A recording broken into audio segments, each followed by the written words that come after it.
morning, everybody. I miss you all, and I hope you all are doing well.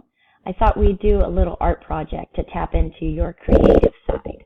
So this is called Folded Paper Picasso Art.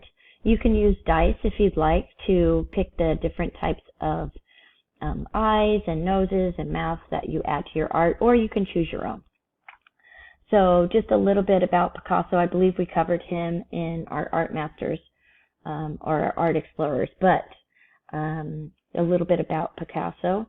He started off very young painting. His father was an artist, and later his friend passed away, so he had something called a blue period where all of his paintings were dark greens and blues to represent the sadness that he had. He felt very alone and sad. Later, he met a girl and he fell in love, and then he started changing his color schemes that he was painting with and painted with a lot of reds and pinks, and that was called the Rose period. Later on, a lot of his paintings just looked like everybody else's paintings, and he started to use something different called cubism that became a very important part of art history.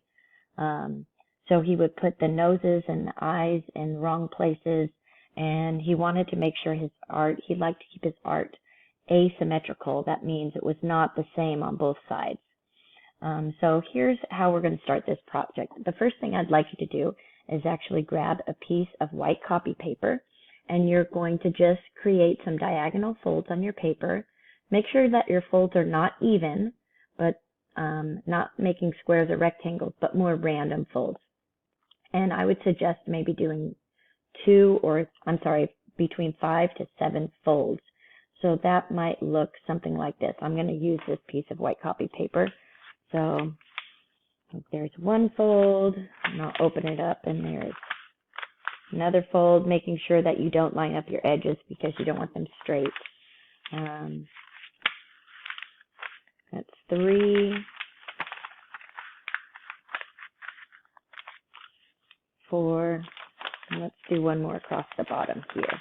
So I can see that I have some folds close together up there, so I'm going to create one more up here. Maybe go this way. All right. So there are my folds. Okay, so let's go back. After you've done your folds, you're going to trace your folds with a black Sharpie and a straight edge if you have it. I do not have I don't have a ruler. I mean, I have a ruler at home, but I imagine that some of you might not have rulers at home. So I just use any straight edge you could find that, you will get some black ink along the bottom, so make sure you're not using a book or something important. I'm also going to put a piece of white copy paper underneath so that if my paper bleeds through or if I go off the edge, I'm not going to get it on the dining room table. And I'm sure your parents would appreciate that. So you just go along your edges, and you're just going to make sure that you go over all of your folds with black Sharpie.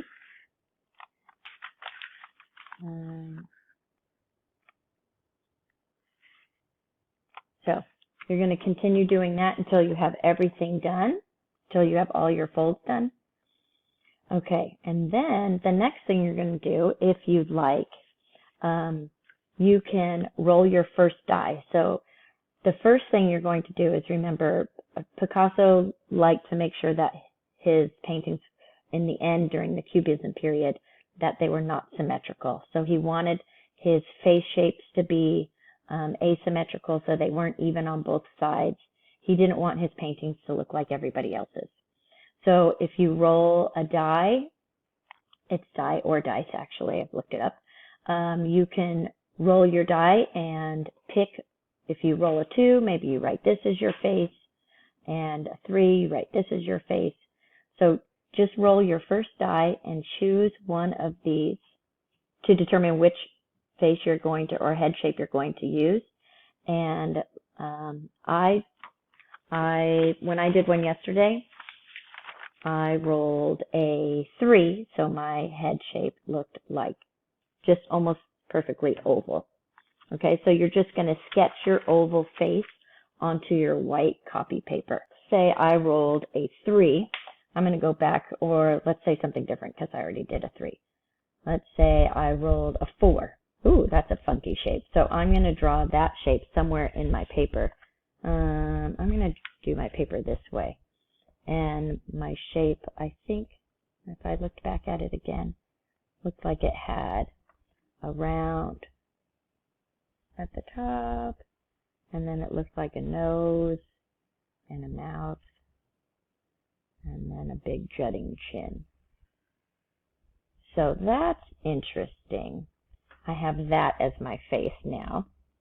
Okay, so the next thing I'm going to roll, let's say I roll a 1.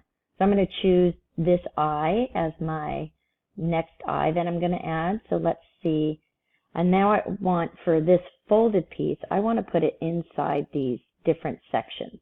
Because remember, Picasso's art had this cubism style. So it had the parts of the face were in the wrong part. They weren't always in the right parts.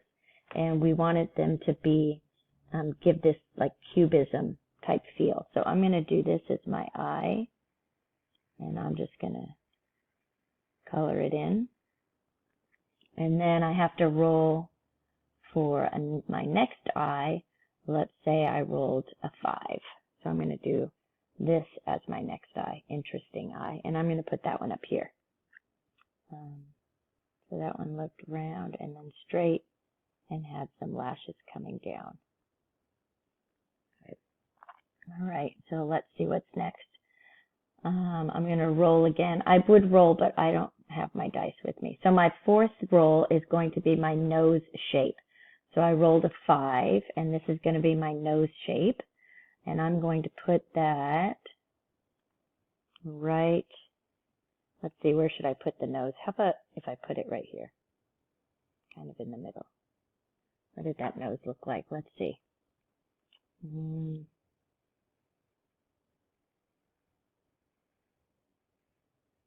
We'll put his nose there. And then my next thing I'm going to roll is a mouth. So let's say I rolled a 6 for my mouth. I'm going to put that down here. And it kind of, I'm going to put it up against this folded line.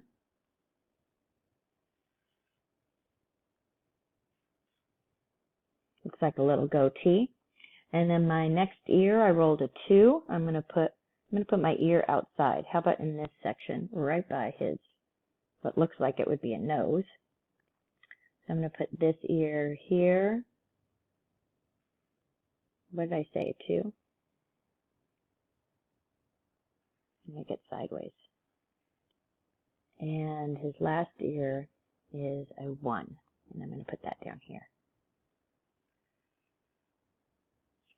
Okay. Now, excuse me, the next thing you're going to do is just have your sketch in pencil. I said your sketch may look like something like this, but probably won't, because everybody's going to have something different. And again, if you don't want to roll the dice and you just want to use these to choose or do something your own, please feel free to do whatever you want. But I thought after everybody's done, we could share them on 2 or 3 days later. Okay, so after you have your drawing done in pencil and you've sketched it out, then you can go over it with Sharpie. So here's a couple different examples. And then finally, you can use watercolor, markers, colored pencils, crayons to color in your portrait. All right, so again, if you look at these, they did the background in one color, but then the parts of the face in something different. So you could do that, or you could color straight over them. Here's some more examples. We're done with watercolor.